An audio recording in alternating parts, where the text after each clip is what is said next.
자, 이제 우리 시장 전략을 세워볼 때입니다. 어제 오후에 상당히 재미난 해프닝이 있었습니다.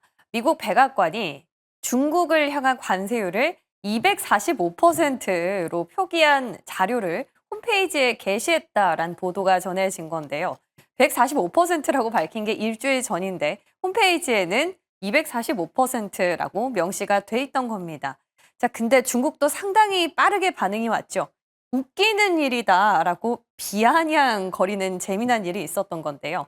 자, 그만큼 미국이 중국에 대한 보복의 고삐를 바짝 당기고 있다라는 사실을 확인할 수 있습니다. 시작은 관세였는데 어제는 엔비디아 칩 수출 제한, 또 이제 현지에서는 뉴욕 증시에서 중국 기업을 퇴출하겠다라는 논의까지 시작된 걸로 알려졌는데요.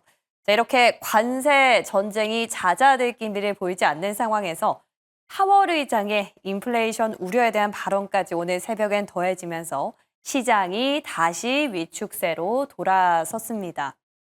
어제 저희가 얘기를 나눌 때 바닥을 잡았다라는 의견을 드렸었는데 아직은 일렀던 걸까요? 자, 결국 이러한 엔비디아발 악재가 어제 우리 시장에도 타격을 줬고 오늘 새벽 뉴욕 증시에서까지도 그 영향은 이어졌습니다. 자, 그런데 삼성전자, SK 하이닉스의 경우에는 규모나 공급 기간을 따져봤을 때 재고 처리 비용이나 매출 등에 대한 영향은 제한적일 것이다라는 애널리스트 코멘트들이 다수 있었는데요. 물론 엔비디아는 직접적인 손실이 불가피하다지만 우리나라는 상황이 다를 수도 있다라는 겁니다. 자, 그렇다면 이 악재 어제로서 마무리가 될까요? 아마 관건은 TSMC의 실적이 되겠죠.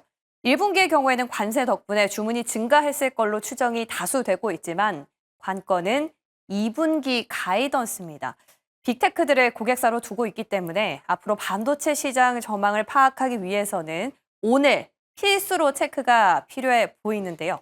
자, 이렇게 관세에 흔들리는 영역도 있지만 미국의 은행주들처럼 실적이 나오는 경우에 그래도 견조하게 그 자리를 지켜낼 수도 있다라는 사실도 우리는 같이 보고 있습니다. 실적 무엇이 있을까요?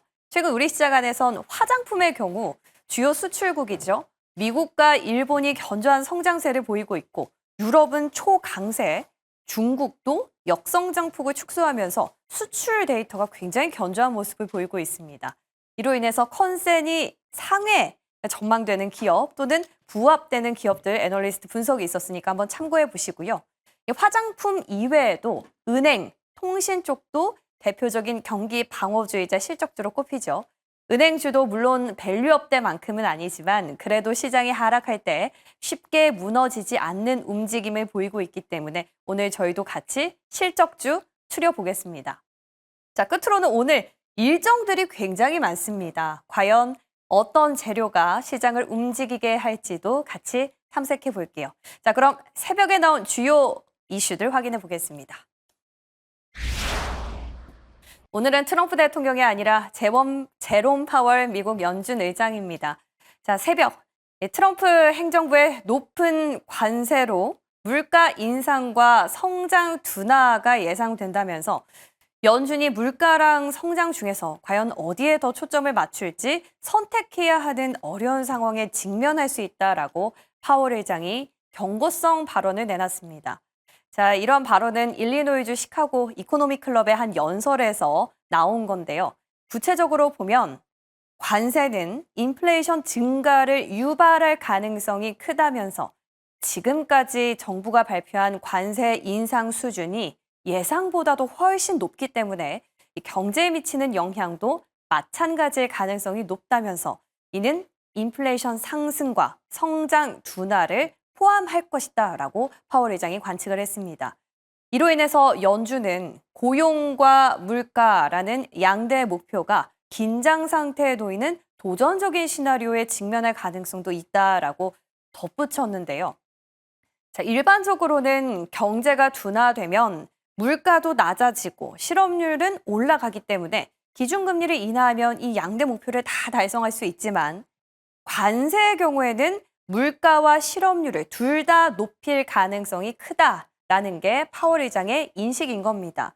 때문에 파월 의장은 물가랑 고용 중에서 하나만 할 수 있다라고 말했는데요.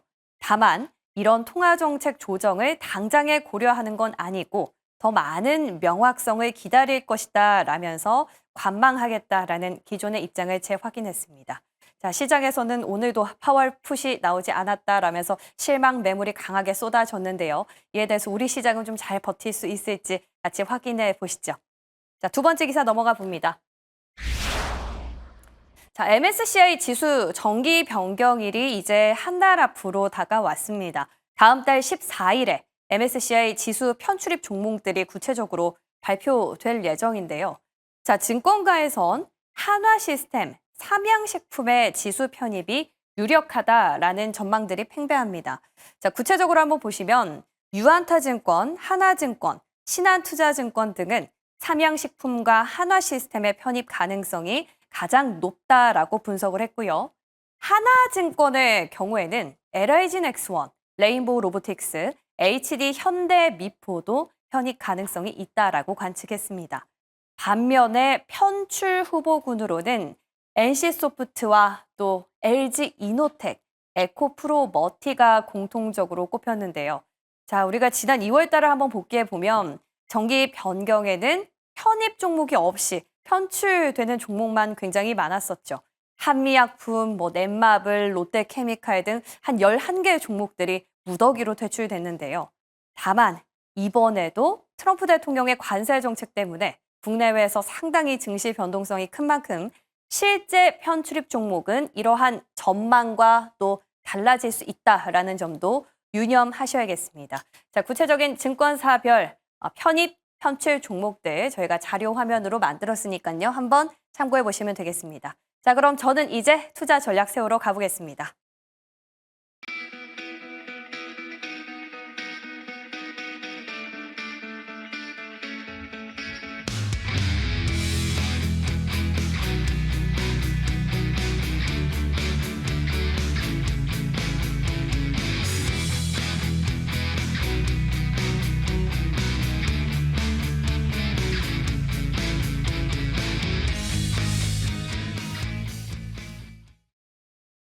목요일 아침입니다. MBN골드 조선일 매니저 이지스탁 이지은 대표와 함께합니다. 어서 오십시오. 안녕하세요. 반갑습니다.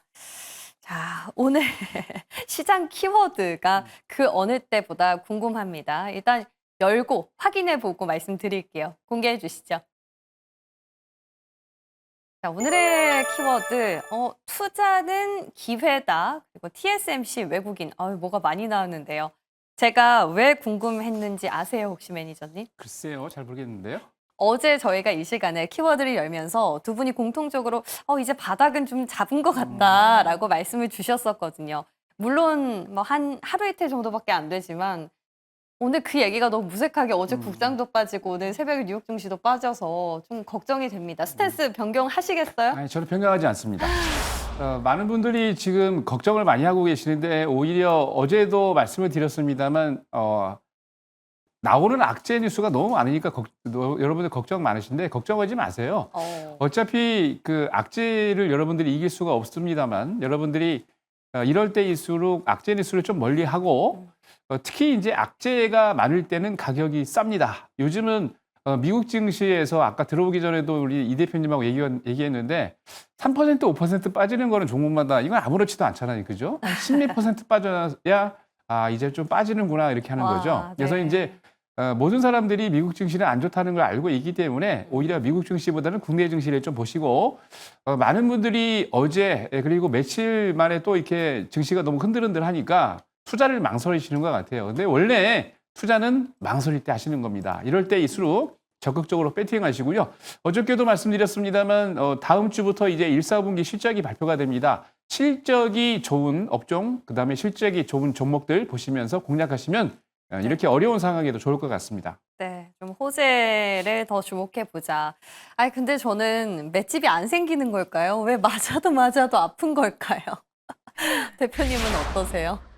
네, 저도 뭐 약간 비슷하긴 하지만 그렇지만 이제 아예 기회가 없다고는 저도 생각은 하진 않습니다. 뭐 관세 이슈라든지 여전히 우리가 좀 우려해야 되는 산업과 섹터에 있어서는 적극적인 투자는 어려울 수는 있겠지만 지금 우리나라 한정적으로 또 대선이라는 그 키워드가 있다 보니 뭐 정책 관련돼서 우리가 좀 앞으로의 산업 성장을 기대할 수 있는 쪽에는 수급 유입이 충분히 유입되고 있다라는 부분, 그리고 말씀하신 것처럼 실적 시즌에 대해서 우리가 실적이 잘 나오는데도 불구하고 또 업황 자체도 앞으로 가이던스 쪽으로 좀 기대할 수 있는 쪽은 분명히 있기는 하거든요. 뭐 네. 화장품, 조선, 방산 이런 쪽에 기회를 좀 찾아보시는 것도 여전히 아직까지는 좀 가능하지 않을까라고 보고는 있습니다. 다만 좀 우리가 좀 우려하는 쪽의 산업과 섹터에 있어서는 지금 뭐 아예 절대 안 된다는 아니지만 비중에 대해서는 한 번에 다 싫기보다는 분할 매수 관점으로 보셔야 된다라는 부분, 그리고 시간이 조금은 걸릴 수 있다라는 거 감안을 하셔서 이거는 좀 투자 성향에 맞춰서 나는 지금 좀 안전한 투자처가 좋다라고 하시는 분들은 앞서서 말씀드린 쪽에 투자를 하시는 게 맞고요. 그리고 나는 그럼에도 불구하고 좀 모아가는 전략, 장기적인 관점으로 시장을 보는 게 맞다라고 하시는 분들은 분할 매수 관점으로 향후 관세에 대한 불확실성이 해소가 됐을 때 좀 빠르게 올라올 수 있는 쪽으로의 투자 기회를 찾아보시는 것도 가능은 하지 않을까라고 생각은 하고 있습니다. 아, 좋습니다. 저 트럼프 대통령이 또 미일 관세 협상에는 큰 진전을 이뤘다라고 또 조금 전에 또 발표를 한 만큼 저희가 말씀해 주신 포인트들, 소재, 실적, 재료에 오늘의 초점을 맞춰보도록 하겠습니다. 자, 조금 뭐랄까요. 오랜만에 나온 재료가 있는데요. 먼저 MSCI부터 확인해 보겠습니다. 자, 벌써 한 달 앞으로 다가왔어요. 14일에 편출입 종목이 다음 달에 발표가 될 예정인데 편입 후보군에 방산이 또 있네요. 그렇죠. 하나시스템, 삼양식품. 이 후보군들에는 저희가 기대감을 갖고 좀 베팅을 해봐도 되겠습니까? 어떻게 보세요? 하나 시스템 같은 경우는 뭐 여러분 잘 아시겠습니다. 방산이긴 하지만 이미 작년에 하나 오션하고 같이 이제 필라델피아에 있는 필리 조선소를 인수를 했기 때문에 지분도 60% 하나 오션보다 더 많이 갖고 있죠. 그래서 실질적으로 방산 외에 조선까지 껴 있다라고 보시면 되고, 하나 시스템 같은 경우는 저 매출과 영업이익 추정치가 계속 올라가고 있습니다. 방산 쪽에서도 계속 거기다가 하나 시스템 같은 경우는 기본적으로 방산에 들어가는 뭐 컨트롤러라든지 여러 가지 제품군들이 많이 또 포진이 돼 있는데 매출이 꾸준하게 늘고 있습니다. 거기다가 삼양식품 같은 경우는 뭐 여러분들이 뭐 말씀 안 드려도 아시겠지만 아직도 불닭볶음면 열기가 뜨겁습니다. 네. 미국뿐만이 아니고 전 세계적으로 뜨거운데 매출이 저도 이제 계속 삼양식품 같은 경우는 한 1년 넘게 매출과 영업이 계속 지금 모니터링을 하고 있는데 눈 뜨고 일어나면, 그러니까 실적이 분기 지나고 나면 계속 올라가고 있어요. 그러니까 이런 기업 같은 경우는 제가 보기에 아직도 룸이 열려 있다라고 보고 있고, 그래서 실질적으로 저도 이제 그 음식료 중에 뭐 오리온이라든지 제품들 풀무원이나 많이 말씀드리고 그죠. 있는데 삼양식품이 정말 그 중에 탑픽인 것 같아요. 그래서 뭐 삼양식품과 하나시스템은 여러분들이 시간이 지날 때마다 제가 보기에는 한 최소한 6개월 내지 1년 이상 룸이 남아있지 않나라고 보고 있기 때문에 이거는 편입되는 거는 당연한 이슈다라고 보고 있고, 그래서 삼양식품과 하나시스템은 관심 있게 지켜보시고요. 빨간불일 때 너무 올라올 때 보지 마시고 약간의 좀 조정이 있을 때가 좋을 것 같습니다. 삼양식품도 그렇고 하나시스템도 그렇고 보통 20일 선 밑으로 올 때가 있거든요. 이제 네. 그런 때만 관심 가지면 뭐 단기적으로도 중장기적으로도 수익이 괜찮을 것 같습니다. 네, 삼양식품은 수출주로서 또 음식료 안에서도 실적 기대주기 때문에 저희 긍정적으로 참고해 보겠습니다. 자, 우리 이지은 대표님께 편출 후보군을 여쭤보기 전에 속보가 조금 전에 나왔어요. 트럼프 대통령이 일본 통상대표단과 회담을 했는데 아주 큰 진전이 있었다라고 밝혔습니다. 자, 무언가 우리 대표단과 협상을 벌이기 전에 일단 일본에서 긍정적으로 지금 진전이 보인 걸로 확인이 돼서 오늘 시작이 또 기대감이 있을 것 같아요. 다행히 또 시장에서는 아마 우리나라도 좀 좋은 진전이 네. 있지 않을까라고 기대를 할 수 있지 않을까 보고 일본 있습니다. 증시가 포트나는 거 네, 아닐까요? 그러면 약간은 연동은 되지 네. 않을까 좀 기대를 해볼 수 있을 것 같은데, 일단 2월 달 기준으로 해서 미 국채에 대해서 보유량을 좀 비교를 해보면 중국 쪽 같은 경우에는 지금 보유량이 의외로 살짝 늘기는 했어요. 근데 일본은 조금 많이 늘었더라고요. 그래서 이런 부분들도 이제 협상에 있어서 좀 진전을 만들어내지 않았나라고 생각은 드는데 어쨌든 굉장히 좀 근접하고 우리나라도 지금 후보에 그러니까 이제 곧 협상을 할 수 있다라는 부분이 있어서 아마 일본의 이런 좋은 그렇죠. 이슈는 분명히 우리나라 증시를 그래도 좀 받쳐주는 흐름들을 보여지지 않을까라고 생각이 들어서 장 전에 이런 이슈가 나와서 참 다행이라는 생각이 듭니다. 옆 사람이 잘 되면 같이 기분이 좋은 거 네. 아니겠습니까? 오늘 그런 시장의 연동성을 저희도 좀 바라볼게요. 자, 다시 MSCI 돌아가서요. 현출 후보군 질문 드리고 싶은데 NC소프트도 그렇지만 LG이노텍이 더 걱정입니다. 작년부터 실적에 대한 기대감이 있었는데 막 안 가다가 최근에 그나마 애플 관련해서 좀 올라오는 듯 보이더니 다시 또 빠졌거든요. 현출까지 된다고 하면 악재가 네, 아닐까 악재가, 싶어요. 네, 될 수밖에 없는 그런 상황인데 일단 LG이노텍은 지금 애플의 주가만 본다 하더라도 애플에 대한 의존도가 워낙 높은 기업이라서 애플에게 조금만 노이즈가 발생을 해도 같이 좀 우르르 무너질 수밖에 없는 상황인데요. 애플도 최근에 흐름이 굉장히 좋지 못하고 있습니다. 그와 관련돼서 당연히 애플에 대한 매출 비중도가 높은 이노텍은 애플보다도 더 큰 충격을 받을 수밖에 없다라고 보이는데 당분간은 뭐 관세 관련돼서도 이야기가 계속 바뀌는 부분들은 있어요. 그러다 보니까 수급 자체가 아무리 많이 밀렸다 하더라도 지금 애플 관련된 노이즈가 있는데 LG이노텍을 살 만한 이유를 시장에서는 딱히 느끼지는 못하는 것 같습니다. 그래서 상방이 굉장히 제한적일 수밖에 없는 상황이고 보유하신 분들은 지금 구간에서 근데 저는 매도를 하는 부분에 있어서는 시간은 좀 오래 걸릴 수는 있겠지만 지금 이 가격에서 매도한다? 이건 좀 아쉬운 것 같아요. 왜냐하면 관세 관련된 이슈가 어느 쪽으로 또 튈지 모르는 상황이기 때문에 차라리 보유하신 분들은 뭐 여기서 비중 확대라든지 이런 거를 말씀드리는 것은 아니지만 내가 보유 비중이 너무 크지 않는다는 범위 내에서는 일단 좀 기다려보실 필요는 있지 않나라고 생각을 하고 있고요. 신규 진입에 있어서는 많이 빠졌다라는 이유로 지금 신규 진입도 하기에는 저는 조금은 자제를 하시는 게 네. 지금 많이 빠지고 실적 좋은 기업들 많이 있거든요. 맞아요. 그래서 차라리 그쪽으로의 기회를 찾아보시는 게 좋지 않을까라는 의견을 드려보고 싶습니다. 좋습니다. 제가 MSCI 얘기했지만요. 실적이 가장 중요한 부분이겠죠. 이에 대한 해답도 잠시 뒤에 찾아가 보겠습니다. 자, 먼저 첫 번째 끓는 점부터 만나볼게요. 반도체입니다. 와, 오늘 반도체 할 얘기가 상당히 많아요. 일단 어제는 예상대로 엔비디아발 악재를 맞았지만 구체적으로 따져보면 삼성전자랑 SK하이닉스는 피해가 제한적일 것이다 라는 분석도 있고요. 또 오늘 TSMC 실적에 어제 삼성전자 HBM4와 관련해서 수율이 안정적이다라는 호재까지 막 많습니다. 일단 먼저 엔비디아발 악재가 오늘 새벽에도 뉴욕 증시에 입었단 말이죠. 근데 삼성전자, SK하이닉스는 제한적이다. 엔비디아는 불가피하지만 그럼 우리 반도체는 오늘은 괜찮을까요? 약간 좀 영향이 있지 않을까요? 오늘도요? 예, 어제 이제 깜짝 놀랐던 게 사실 아침마다 이슈들이 너무 바뀌니까 예. 어저께 얘기할 때는 상당히 괜찮지 않을까 싶었는데 이게 어제 장 끝날 때쯤 되니까 단기적인 차익 매물이 나오더라고요. 그래서 이게 왜 그런가라고 그랬는데 어제도 조금 다루긴 했습니다만 제가 H20, 그러니까 H20 관련해가지고 얘기를 많이 못 드렸어요, 어저께는. 왜냐면 갑자기 너무 나와서. 근데 네. 저도 이렇게 전문가들도 당황스러운데 기업의 삼성이나 SK하이닉스에서 이 전략을 세우고 있는 분들은 얼마나 또 당황하겠습니까? 그래서 요즘은 손을 놓고 있다고 그러는데 왜 그러냐면 그럴 수밖에 없어요. 네. 왜냐하면 사실 이제 15일 트럼프 정부가 엔비디아에 관련해가지고 이제 H20 같은 경우는 저효율 메모리 반도체인데 요거를 통제를 해버렸습니다. 근데 여기서 가장 중요한 게 뭐냐면 엔비디아의 실적이 정말 처참하게 떨어질 수밖에 없다는 거죠. 왜냐하면 텐센트를 비롯해서 그동안에 알리바바나 바이트댄스 등 중국을 대표하는 빅테크나 또는 스타트업들이 H20을 130만 개, 달러로 환산해 보면 160억 달러고요. 우리나라 돈으로 이게 한 23조 원 됩니다. 네.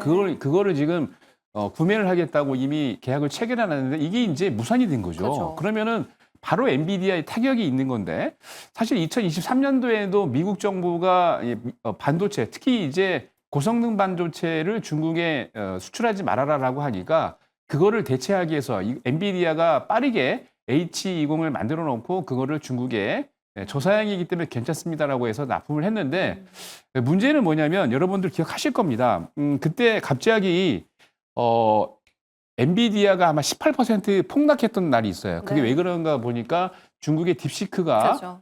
미국을 능가했다 발표하니까 엔비디아가 이상하게 폭락을 했는데 왜 그런가 하고 조사를 해보니까 딥시크를 그렇게 미국보다 더 빠르게 했던 이유는 H20 때문에 그렇다라고 해서 엔비디아가 직격탄을 맞은 겁니다. 그래서 미국 정부가 진짜 이게 고성능인가 하고 확인을 해보니까 H20이 여러분들 잘 아시는 요새 나오는 HBM 관련된 메모리 반도체보다는 성능이 떨어지긴 하지만 이게 고성능보다는 떨어지긴 한데 일반적으로 슈퍼컴퓨터에 연결돼 가지고 연동이 될 수 있기 때문에 그리고 HBM 메모리 반도체하고 연동이 될 수 있는 그런 메모리다 보니까 이거를 가지고 몇 개를 아니 몇십 개를 계속 연결하면은 고성능 HBM 성능이 나온다 이거죠. 그래서 미국 정부가 이렇게 되면 절대 안 된다라고 그래서 아예 H20까지 수출을 하지 말아라라고 결정 낸 건데 이게 일시적이면 괜찮은데 중국 정부에서 앞으로 H20을 중국으로 수출할 때 보고를 해야 된다라고 했는데 보고하라는 이유는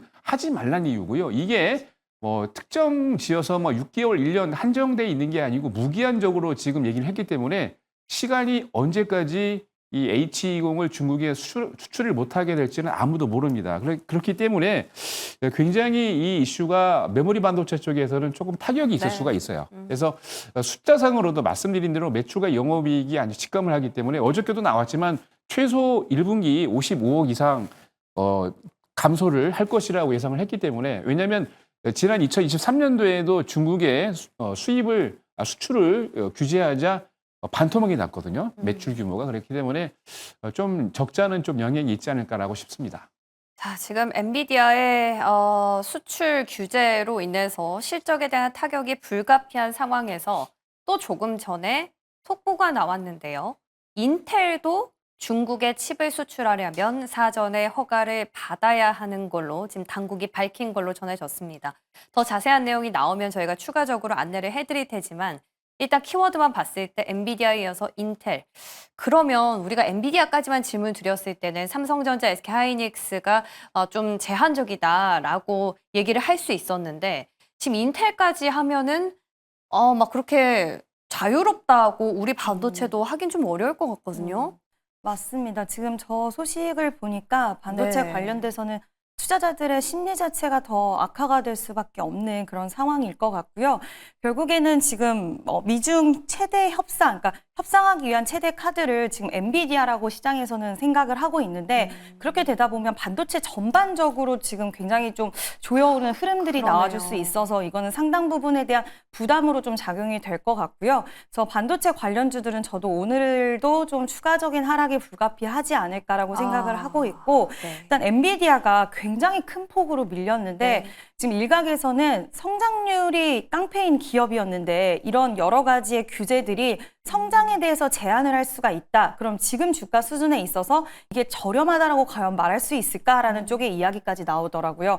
이렇게 됐을 때는 우리나라 삼성전자와 SK하이닉스도 일단 뭐 앞으로 뚜껑을 열어봐야지 않은 부분들도 있기는 하겠지만 어쨌든 투자의 심리 자체로는 굉장히 네. 좀 악영향을 끼칠 수밖에 없지 않을까라고 생각을 합니다. 그러면 대표님, 그나마 우리가 희망을 좀 걸어볼 수 있는 게 TSMC 아닐까요? 맞습니다. 그들이 그래도 빅테크랑 고객사로 연결이 돼 있기 때문에 물론 빅테크들 실적이 나와봐야 이번 가이던스를 정확하게 알 테지만 그래도 지금까지 추이는 좀 파악이 되면 우리가 너무 불안에 막 잠식되지 않을 수는 있지 않을까라는 생각도 들어요. 네, 일단 반도체 수요라든지 그리고 네. 좀 분위기를 이제 가늠할 수는 있을 것 같아요. 만약에 근데 여기서 좋은 가이던스를 제시를 해주면 시장에서는 그래도 여전히 수요는 견조하고 앞으로 방향성에 있어서 우리가 긍정적으로 생각할 수 있는 룸이 있구나라고 생각은 할 텐데 요즘 미국 기업들 보면 가이던스 제시 안 하는 기업들도 있더라고요. 네. 그래서 설마 TSMC는 그러지 않겠지라는 생각은 하지만 만약에 좋은 가이던스를 제시하게 됐을 때는 시장이 어느 정도는 안도는 할 수는 있겠지만 지금 이 재료 자체가 시장을 확 끌어당기기에는 여러 가지 인텔 소식도 나왔기 네. 때문에 네. 좀 제한적일 수 있지는 않을까. 근데 오히려 안 좋은 쪽으로 이야기가 나오면 거기에는 또 크게 반응을 할 수도 그럴 수 있지 않을까라고 생각이 들어서 오늘 2분기 가이던스가 가장 중요한 시장에서는 키가 되지 않을까라고 생각을 합니다. 지금 TSMC 실적 정도로는 하방 지지이지 상단을 뚫고 갈 수 있는 재료까지는 어려울 것이다. 왜냐하면 AI에 대한 논란이 있는 상황 정도는 잠식시킬 수 있지만 엔비디아나 인텔이 규제에 들어간다면 실적의 타격은 불가피하기 때문이지 않겠습니까? 그렇습니다. 근데 그래도 이들은 뭔가 지금 패를 다 알고 있는 상황이지만 우리의 삼성전자는 패가 하나 남았잖아요. 그렇죠. 네. HBM4. 어제 정말 제가- 이제 핫하게 네, 정말 그 희망의 끈을 놓지 않으려고 하고 있는데 그거는 좀 기대 걸어볼 만하겠습니까? 정말 저도 깜짝 놀랐어요. 네. 사실 이제 제가 작년 9월 달까지는 이제 반도체 쪽을 상당히 긍정적으로 봤는데 삼성전자의 HBM3가 계속 그죠? 콜테스트가 연기되고 하니까 그때부터 제가 포기를 했거든요. 근데 어제 생각지도 못하게 삼성전자 HBM4 쪽에서 특히 이제 로직 다이 쪽에 수율이 40% 나왔던 거는 정말 고무적인 겁니다. 왜냐하면 기본적으로 여러분들 HBM4 쪽에 사실 삼성전자가 지금 많이 그 기술력에서 떨어지고 있는 게 HBM 쪽인데 HBM3 그러니까 HBM을 원래 개발을 제일 먼저 했던 게 삼성전자인데 이거를 포기했기 때문에 SK 하이닉스 이걸 뺏긴 거거든요. 근데 어제 느닷없이 언론 발표가 딱 난 걸 보니까 깜짝 놀랐던 이유가 원래 HBM4에 특히 이제 로직 다이 같은 경우는 메모리 반도체의 두뇌에 속하는데 HBM4의 이 로직 다이 수율이 40% 나왔다는 거는 어마어마한 거예요. 왜냐하면 HBM4를 지금 상용화해 가지고 지금 만들고 있는 예를 들어서 중국의 바이두 같은 경우는 처음 상용화를 해서 만들 때 그러니까 수율이 10% 중반대 한 15%밖에 안 됐던 겁니다. 수율은 여러분 아시겠습니다만 네. 숫자가 높을수록 불량률이 떨어지기 때문에 네. 좋은 건데 수율이 40% 돌파했다는 얘기는 양산할 수 있다는 얘기예요. 그렇기 네. 때문에 삼성전자에는 제가 보기에 둘도 없는 기회다라고 보여지고요. 그동안 HBM3까지 SK 하이닉스와 마이크론에 뺏겼던 그런 반도체에 특히 이제 고성능 메모리 반도체에서 삼성전자가 먼저 뭔가 돌파구를 만들었다는 거 하고 이제 하나 이제 남아 있는 숙제가 있습니다. 삼성전자 같은 경우는 HBM4의 칩이다를 적증을 할 때 칩을 놓은 데다가 위에다가 이제 필름을 넣고 깔고 있는데 근데 네. 이렇게 하다 보니까 열이 좀 많아요. 그래서 이 열 관리만 어떻게 잘 잡는다면 삼성전자가 HBM4에서 전 세계에서 또 랭킹 1위로 올라갈 수 있는 기회가 있기 때문에 한번 기대를 좀 걸어보겠습니다. 호재도 참 분위기를 타야 되는 것 같아요. 모처럼 좋은 소식이 나왔는데 오늘 투심이 좀 짓눌리는 거 아닌지 걱정입니다. 다만 인텔 시간외에서 보니까 그렇게 크게 하락하고 있진 않네요. 약 보합권에서 멈춰져 있으니까 변동성 유의하시되 TSMC 실적까지 확인해 보시기 바랄게요. 자, 이제 두 번째 끓는 점 넘어가 보겠습니다. 실적주 말씀드린 것처럼 저희가 좀 탐색을 해보고자 하는데요. 저는 앞서 브리핑에서 화장품 말씀을 드렸지만 사실 시장에서 보면 은행, 통신, 방산, 어제 말씀 주셨던 한국전력 이런 기업들이 각광을 받고 있습니다. 두 분은 실적 섹터 가운데 어떤 데 관심을 기울이고 계실지 먼저 키워드로 만나볼게요. 조선1의 조선, 이지은의 미용 의료기기. 두 분 다 한 번씩 언급은 해주셨던 섹터라 섹터에 대한 배경은 짧게씩만 좀 들어볼까요? 이제 매번 말씀을 드렸기 때문에 그죠. 많은 얘기는 필요 없는데 네. 숫자로 여러분들이 보시면 될 것 같습니다. 먼저 이제 1사분기 때 수출이 50%가 넘어가는 거는 우리나라 업종 섹터에서는 조선업밖에 없고요. 특히 이제 HD 현대중공업이 이제 조만간 1사분기 때 매출을 발표할 것 같은데 가이던스를 보니까 3조 3,069억, 그러니까 전년 대비 한 30% 이상 성장한 수치고요.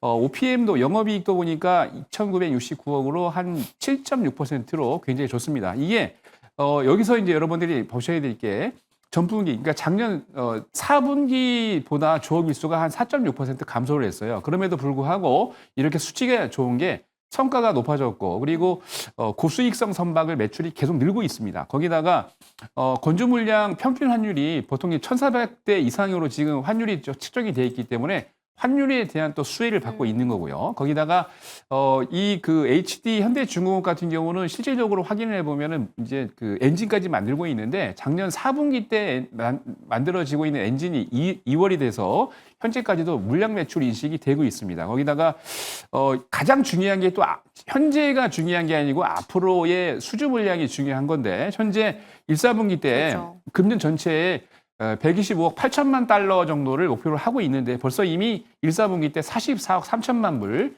쉽게 얘기해서 한 35% 정도 달성을 했는데요. 전체적으로 봤을 때 수주 가이던스도 지금 보니까 입찰 중에 있는 게 양민 컨테이너선 10척, 이게 이제 우리나라 기업들이 다 들어가 있고요. 거기다가 나이지리아 선주의 테밀이 계약했던 VLGC 2척하고 그다음에 하반기 때 같은 경우에도 북미항으로 지금 들어가는 배가 LNG선 발주가 있고 거기다가 해양 플랜트 한 척도 돼 있기 때문에 네. 매출은 충분히 수주를 할 수 있을 것 같고 그렇게 된다면 매출과 네. 영업이익이 제가 보기에 작년보다 쩌블이 날 것 같습니다. 저는 이번 실적 시즌에서 가장 궁금한 섹터가 바로 조선이에요. 잘 나오긴 할 텐데 이 눈높이만큼까지도 채울 수 있을지 좀 궁금해집니다. 우리 이지은 대표님은 지난번에 우리 수출 데이터 잘 나왔다 얘기하면서 미용 의료기기 쪽 힌트를 좀 주셨었잖아요. 실제 이번 분기에 이어서 2분기까지도 저희 기대 괜찮습니까? 네, 일단 저는 좀 기대할 수 있다라고 아. 보고 있고요. 또 미용 의료 쪽은 물론 화장품까지 좀 같이 말씀을 드려야 될 것 같은데 네. 근데 미용 의료기기 쪽은 우리가 보통 관세 이슈 관련돼서 뭐 당겨서 주문을 한다라는 쪽에 지금 많잖아요. 네. 산업분들이. 근데 미용 의료기기 쪽은 사실 그거는 논외인 것 같아서 앞으로 수요만 꾸준하다라고 한다면 그와 관련돼서는 또 한 번 한 사람들은 계속하게 되어 있다라는 부분 이런 것들을 봤을 때는 좀 꾸준히 올라갈 거라고 보고 있고요. 지금 화장품주들도 최근에 시세 흐름이 좋은데 네. 저는 보고 있는 쪽이 결국 미국 관련돼서 사실 관세 같은 경우에도 가격이 워낙 저렴해서 관세를 여기서 부과를 한다라고 하더라도 기업들의 입장에선 용량 조절, 뭐 판촉물에 대한 조절 이런 것들을 통해서 관세도 이제 소비자들에게 전가하지 않을 정도로 가능하다라고 하는데 관세를 부과한다 하더라도 워낙 저렴한 가격대의 화장품들이 많습니다. 그래서 큰 부담을 주지는 않을 것이다라는 전망도 있지만 지금 미국 관련돼서 여전히 관세에 대한 피로도가 높다라고 한다면 지금 화장품 기업들이 눈을 돌리는 게 유럽과 중동 쪽인데 예전에 작년부터 이제 유럽 시장을 겨냥할 것이다라는 이야기가 나왔는데 벌써 빠르게 그 성과를 내어주고 있습니다. 유럽 쪽의 수출이 지금 일본을 곧 넘어설 수도 있다라는 이야기 나오는데 이렇게 빨리빨리 트렌드 변화와 빠르게 이제 지역에 대한 다변화를 가져갈 수 있는 산업의 특성이 저는 좀 매력적으로 다가왔고요. 이런 부분들이 결국에는 계속해서 좋은 실적을 좀 시연해낼 수 있다라고 생각이 들어서 저는 뭐 조선도 워낙 좋다라고 생각하지만 네. 미용 쪽의 의료기기 그리고 화장품 쪽은 계속 지켜볼 필요는 있다라고 생각을 합니다. 사실 미용도 반도체처럼 사재기를 하고 있다 해서 이번 분기 피크 찍고 내려가는 거 아닌가 걱정했는데 이런 부분들을 충분히 방어할 수 있게끔 매출처를 다변화하는 메리트가 있다라는 좋은 팁을 주셨어요. 좋습니다. 좋은 건 알겠는데 어떤 종목을 사봐야 될지가 관건이겠죠? HD 현대중공업 APR. HD 현대중공업은 이제 한 몇 차례 들었기 때문에요. APR 한번 들어볼까요? 네, 네. 아까 유럽 시장 말씀을 드렸는데 이제 유럽 시장에 타겟을 해서 굉장히 빠르게 매출이 올라오고 있습니다. 유럽 시장 쪽에서 좀 성과를 내고 있는데 대표적으로 아모레퍼시픽과 APR과 실리콘2가 거론이 되고 있고 그 안에서 APR은 화장품과 미용 의료기기 쪽 사업을 양쪽으로 영위를 하고 있다라는 부분 그리고 중국 쪽에서 이제 라이브 커머스를 통해서 몇 번 이제 이벤트성으로 좀 진행을 했는데 굉장히 화장품이 잘 팔렸다라고 하더라고요. 이런 것들을 통해서 앞으로 지역에 대한 다변화 플러스 그리고 화장품과 미용 의료기기 쪽의 양쪽의 매출처를 가져갈 수 있다라는 부분 이런 것들을 봤을 때는 상당히 좀 매력도가 높다라고 보고 있고요. 그리고 그 파마리서치의 왜 PDRN 소재 기반해서 화장품도 만들고 리쥬란 스킨 부스터도 만드는데 PDRN 그 소재 같은 소재를 기반해서 이번에 크림과 이런 것들을 또 출시를 했더라고요. 그래서 이런 부분들도 결국 계속해서 시장에서의 원하는 색깔을 갖고 있는 트렌드 변화를 잘 쫓고 있는 기업이라고 판단이 들어서 네. 지금 가격대에서는 그래도 한 번에 좀 더 추가적인 탄력을 노려볼 수 있지 않을까라고 생각을 합니다. 우리 이지은 대표님 화장품 기업 탐방하면 참 잘하실 것 같다는 좋을 것 생각. 같아요. 예, 또 APR은 컨센서스 상회가 전망되는 기업이기 때문에 한번 참고해 보시고요. HD 현대중공업도 마찬가지로 이번 주 내내 출연자들 공통 종목이었으니까 한번 지켜보시기 바랄게요. 이제 세 번째 끓는 점 넘어가 보겠습니다. 오늘장 움직일 재료는 뭘까요? 오늘 특별히 재료가 많아요. 금통위도 있고 말씀해 주셨던 TSMC 실적도 있고요. 뭐 정치권 안에서 AI 전략 세미나, 게임 관련해서까지 두 분은 과연 어떤 재료에 눈독을 들이고 계실지 만나보시죠. 원전 AI. 매니저님. 어저께 그죠? 힌트를 드렸는데 근데 어저께 그 추천주를 공략주를 말씀드리고 나간 다음에 걱정하시더라고요 우리 앵커님이. 아니 원전이 지금 이제 뭐 아시겠습니다만 뭐 야당 쪽에서는 되게 반대하는 쪽인데 되겠어요 그래가지고 걱정하시던데 네. 사실 원래 15일날 발표가 나왔어요. 민주당 쪽에서도 원래 여러분 아시겠습니다만 원래 민주당은 원천적으로 이제 원전을 반대하던 그런 포지션을 잡았는데 사실 민주당 쪽에서도 정책을 지금 하는 데 있어서 굉장히 신경을 쓰고 있는 게 AI 쪽입니다. 근데 AI 같은 경우는 굉장히 고전력이 들어가기 때문에 많은 그 양의 전기를 잡아먹고 있기 때문에 미국 같은 경우에도 특정 빅테크 같은 경우는 미국에 있는 우리나라의 서울시 정도만한 그런 도시에 전력을 한 달 만에 쓰고 있다 그러죠. 그러니까 엄청나게 쓰고 있는데 이거를 대체하기 위해서는 분명히 발전소를 지어야 되는데 그러면 원전을 짓기는 민주당 쪽에서는 반대를 하고 있는 건데 SMR, 소형 원전 같은 경우는 가능하거든요. 왜냐하면 원전 같은 경우는 특수성이 있습니다. 보통 이제 이거를 빨리 식혀야 되기 때문에 해수, 그러니까 바닷물을 가지고 식히는 그런 순행식을 쓰고 있기 때문에 바다 근처에 지어야 되는데 SMR 같은 경우는 아무데나 심지어 남극에다도 지을 수가 있습니다. 그리고 이게 SMR이 좋은 이유가 뭡니까? 이게 그냥 원전 같은 경우는 체계적으로 만들고 있지만 굉장히 사이즈도 돈도 많이 투입되지만 한 100분의 1, 1000분의 1 가격까지 할 수 있는 거고 그냥 SMR 같은 경우는 뚝딱뚝딱 조립만 하면 돼요. 지진이 일어나도 SMR 같은 경우는 이게 보통 보면 파이프나 이음관 같은 경우에 지진이 일어나면 이게 파열되기 때문에 문제가 많지 않습니까? 그래서 원전을 싫어하는 이유가 그것 때문에 여러분 잘 아시겠습니다만 2011년도 일본에서 그랬죠. 그런데 이 SMR 같은 경우는 지진이나 여타 다른 상황에 변함이 없습니다. 그렇기 때문에 안전하다는 거고요. 거기다가 기본적으로 빠르게 그리고 원하는 AI 센터에 많이 적용할 수 있기 때문에 SMR을 쓴다라고 보고 있고 따라서 이거는 뭐 여당 야당 할 것 없이 앞으로 계속해서 나와야 될 이슈이기 때문에 그렇고요. 특히나 제가 어저께 강조를 안 해드렸는데 원래 3월 달에 체코 원전을 체결하려다가 늦어졌잖아요. 그게 4월 말 5월 초에 들어갑니다. 이미 안덕근 산업부 장관이 이틀 전인가 3일 전에 언급을 했었습니다. 그 얘기를. 그래서 체코 원전 관련해서 수주 기대감이 있기 때문에 그걸 발판으로 해서 또 유럽으로 나갑니다. 준비를 하시면 좋을 것 같습니다. 네, 좋습니다. 원전은 정책적인 리스크는 기우다라고 말씀 주셨어요. 어제 나름 잘 버틴 원전주 종목도 궁금해집니다.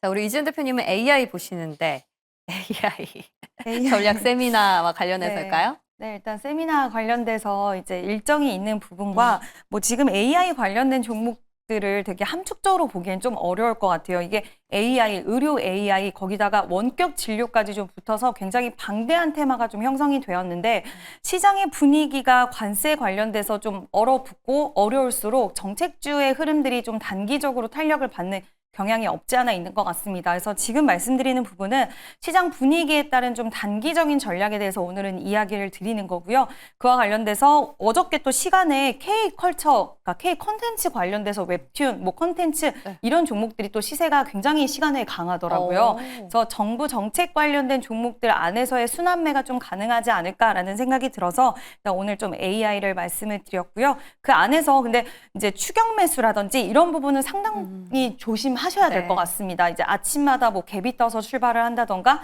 아니면 어떤 이슈가 붙어서 뭐 수급이 갑자기 확 유입이 될 때 내가 좀 기다렸다가 뭐 올라올 때 매도하는 전략이 아닌 추격 매수로서 따라가시다 보면 상당히 변동성을 크게 유발하는 종목들이 많기 때문에 이 부분은 꼭 유의하셔야 된다는 것도 같이 이야기 드리도록 하겠습니다. 좋습니다. 콘텐츠 정책 수혜인데 어제 시간회에서까지 팁을 주셨네요. 자, 두 분 종목 바로 만나볼게요.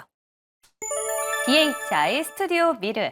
BHI 어제 저희가 공략해봤던 그렇죠. 기업이라서 조금 짧게 들어볼게요. 네, 어제 이제 매수 가격보다 떨어지는 않았습니다만 매수하셨던 분들 가지고 가세요. 말씀드린 대로 조만간 4월 말, 5월 초에 그 체코 관련해서 계약건이 있고요. 그리고 이 그 종목이 제가 확인을 해보니까 거의 한 매출액 같은 경우에 300억씩 늘어나는데 올해 예상 매출액 같은 경우는 전년 대비 한 1,800억 이상 잡고 있어요. 그렇기 때문에 올해 수주권을 지금 적용을 했던 것 같은데 그렇게 된다면 BHI 뭐 1, 4분기 때도 실적이 좋은 걸로 알고 있는데 앞으로 지금 화면 자막에 나오죠. 주당 순이익이 엄청나게 늘고 있습니다. 그래서 관심 가져주시고요. 단기적으로는 4월 말 5월 초까지 관심이 있고 그 이후에도 관심 가지면 좋을 것 같습니다. 1말 상초가 아니라 4말 5초네요. 그렇죠. 예. 정확하게 기억해 보겠습니다. 이지은 대표님 스튜디오 미르 오랜만에 보네요. 일단 넷플릭스 실적 발표를 앞두고 있습니다. 아. 네, 이 기업 같은 경우 아까 컨텐츠 관련돼서 정부 정책 모멘텀도 붙었다라고 말씀을 드렸는데 네. 이제 넷플릭스 실적 발표를 앞두고 넷플릭스와 OTT 장기 계약을 체결한 기업입니다. 얼마 전에 데빌 메이 크라이라는 애니메이션을 넷플릭스에서 선보였고 분위기가 굉장히 좋았고 지금 안시 국제 영화제 경쟁작으로도 또 선정이 되었어요. 이와 관련돼서 시즌2 제작을 확정을 했고 넷플릭스의 실적 발표에 좀 움직일 수 있는 그런 가능성이 있지 않을까라고 보고 있어서 말씀을 드렸고요. 어제 시간 내에서 컨텐츠, 뭐 웹툰 관련주들 시세가 괜찮았고 또 그 안에서 스튜디오 비로도 소폭 상승을 했는데 지금 추세 자체도 최근에 거래량이 굉장히 좀 급증하는 모습을 2, 3월 달부터 계속 보여주고 있어서 추가적인 탄력이 좀 가능하지 않을까라고 생각을 하고 있습니다. 폭삭 속았수다. 재밌게 봤는데 이번 넷플릭스 실적 잘 나오길 저희도 기대해 보겠습니다. 오늘 말씀 바탕으로 시장 중심 잘 잡아볼게요. 고맙습니다.